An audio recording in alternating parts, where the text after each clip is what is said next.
mayroon akong natuklasan na itong bulanghoy or kamuting kahoy mga boss ay hindi pala siya nalalanta. Hello mga bossing, itong video na to mga bossing, isi-share ko lang pala mga boss ang aking na-sprayhan na damo mga boss para malaman nyo mga boss kung kayo din ang mag-i-spray ng herbicide kung anong klaseng damo ang inyong tatanggalin o anong klaseng damo ang malalanta. So tingnan nyo mga bossing, iharap natin yung camera mga boss. Ito na po yon yung na-sprayhan ko na damo dito sa aming bakuran. Yan mga boss, mostly sa ay yung Carabao grass, yung kapamilya din ng Carabao grass, pero yung dog tank, yun nga mga boss, yung sinasabi ko bago ako nag-spray, excuse me, ay hindi talaga siya na pinsala mga boss. Ayan oh. Yan. Mostly sa na ano ay ano lang yung Carabao grass, pero yung dog tank hindi. Ayan oh. Yan. Pati ang kugon mga boss, mayroon siyang mga dahon na naninilaw, pero palagay ko mga boss, kunting ulan lang to ay survive ito. So yan. Yan, experience ko na rin kasi ito mga bossing. Kung nakita niyo yung video ko nung before tayo nag-spray dito, ang hindi matatanggal itong kugon, kung mayroon man, itong dog tank, itong dila sa iro. Pero yung iba mga boss at saka yung bila-bila.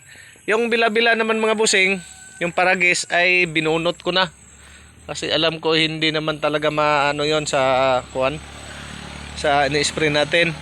So dito sa likod, sa likuran mga boss, yan yung bahay ko. Dito sa likuran, mayroon akong natuklasan na itong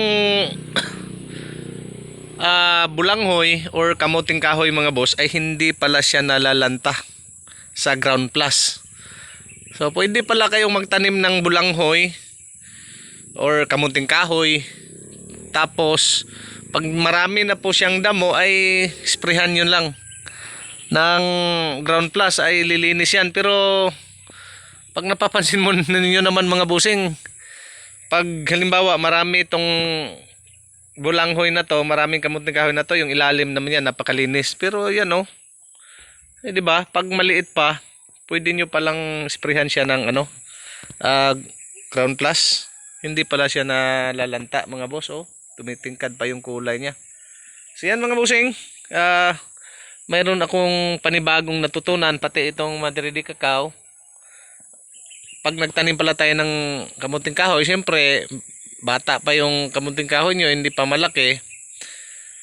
Kung maraming damo ay sprayhan nyo na ng ground plus, hindi siya nasisira. So, hindi ko alam kung yung variety na yellow, hindi pa natin nasubukan kung same ng variety ng pula.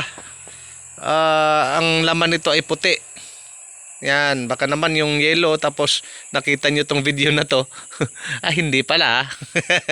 Tapos yun palang inisprayhan nyo ay hindi ganitong variety. Disclaimer lang mga boss. Baka kako ako pandahilan.